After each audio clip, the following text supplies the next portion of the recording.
In a social media fueled world, sadly, the internet provides a sinister platform for the perpetrators of hate crime, a form of disability hate crime that sees individuals befriend and groom vulnerable people with the intention to exploit, abuse and even harm them.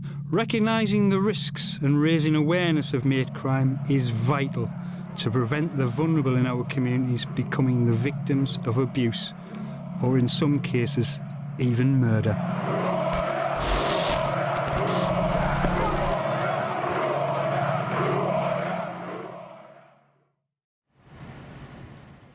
The guys who that we've been in contact with from the South Tyneside Ability Football Group, most of those boys, young men, have a learning disability of some description, and they all use social media. They all play online games such as FIFA 17 or 18, wherever year it might be now, and they will tell you that they've experienced name calling, bullying, and had some horrible experiences from others.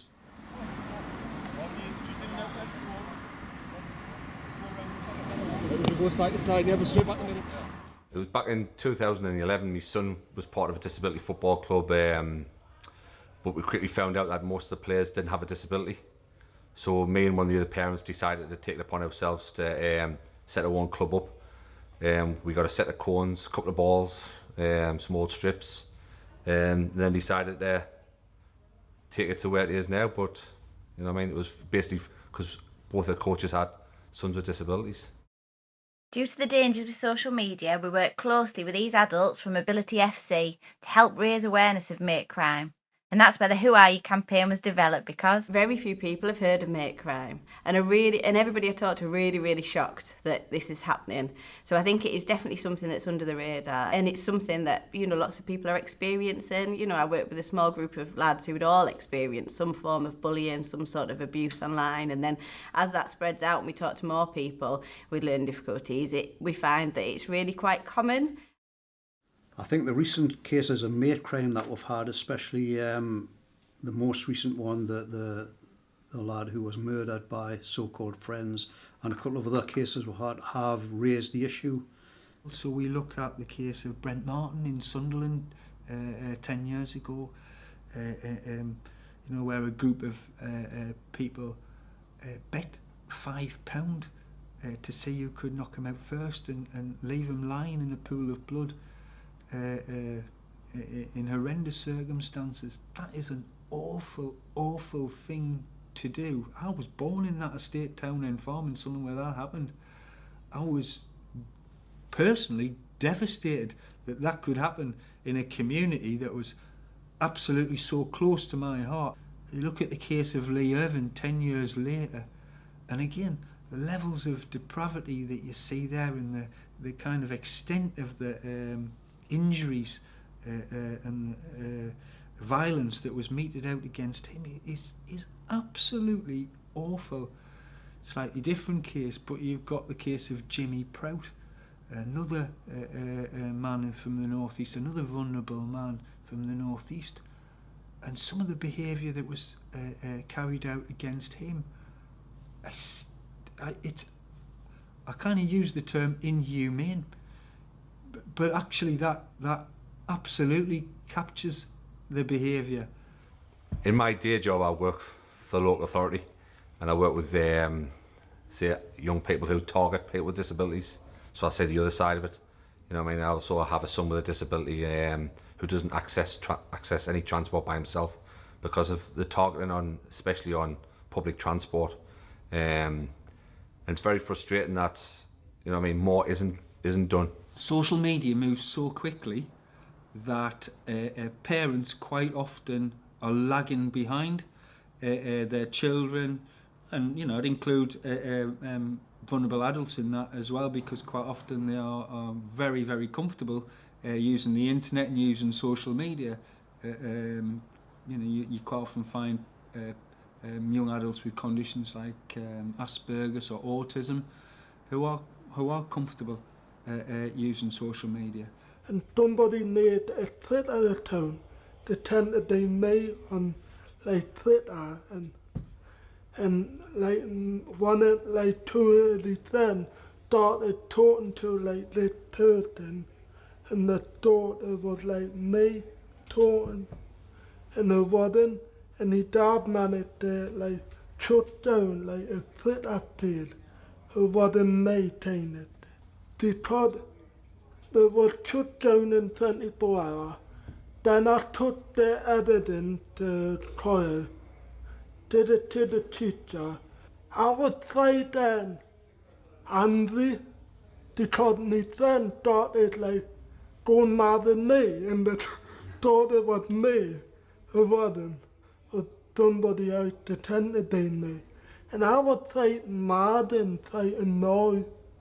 It's important to signpost people to get the help and support that they need.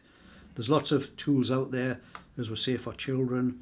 And I think the concern from us about trying to get the right resources for adults is about not being patronising. So if you say to them, here's a little DVD, it's been made for children, is that the right thing to do? So we're trying to find something which is unique for them.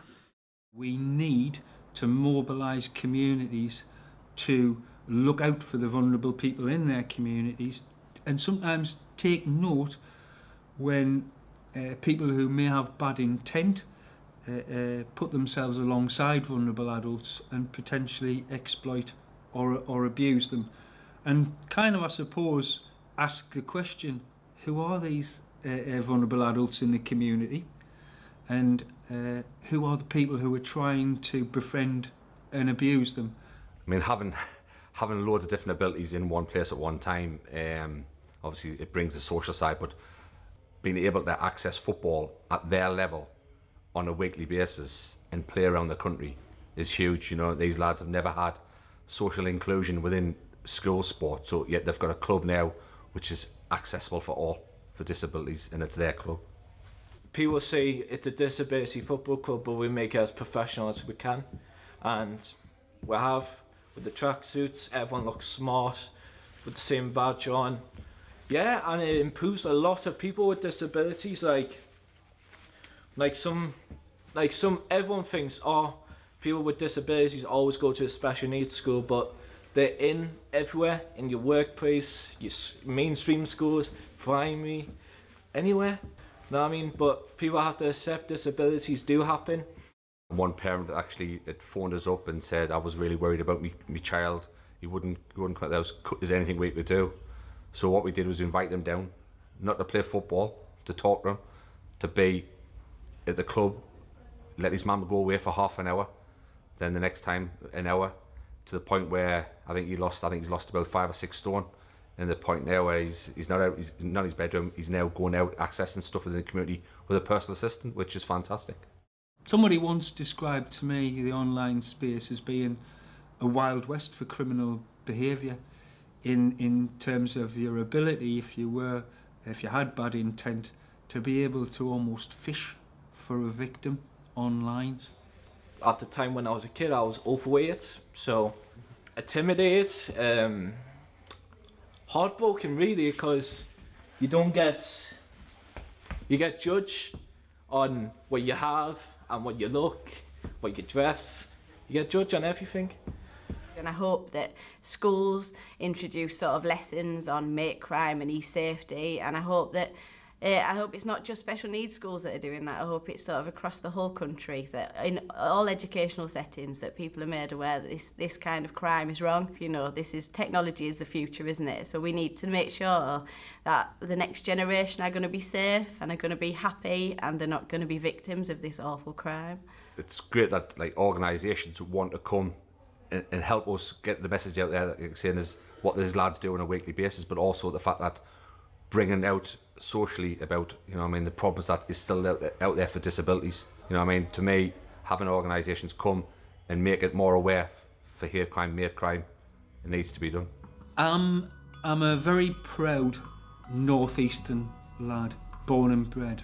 I'm so pleased to be involved in the Who Are You campaign, because actually I would hate people to think, or I wouldn't want people to think, that the northeast, that these types of things are commonplace. in the northeast, and that, you know, there's an acceptance around these things happening occasionally.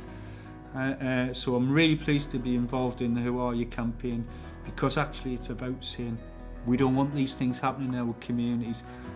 The northeast of England, if it's famous for one thing, it's about that friendly solidarity, warmth that you get from the north. You hear it lots and lots of times, and part of that friendly solidarity, warmth, has got to be about looking out for our most vulnerable members of our communities. I don't know who originally said the quote, but actually you should judge a society, judge a community, not on how it looks after it or celebrates its great and good.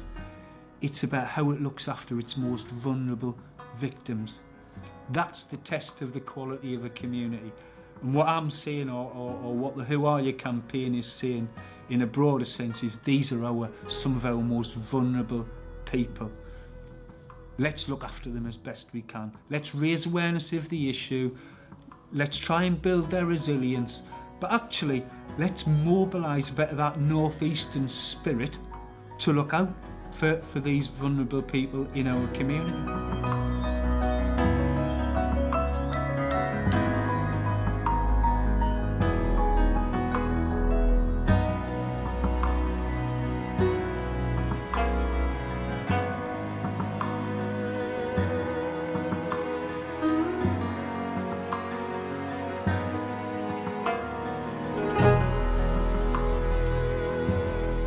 Think before you link.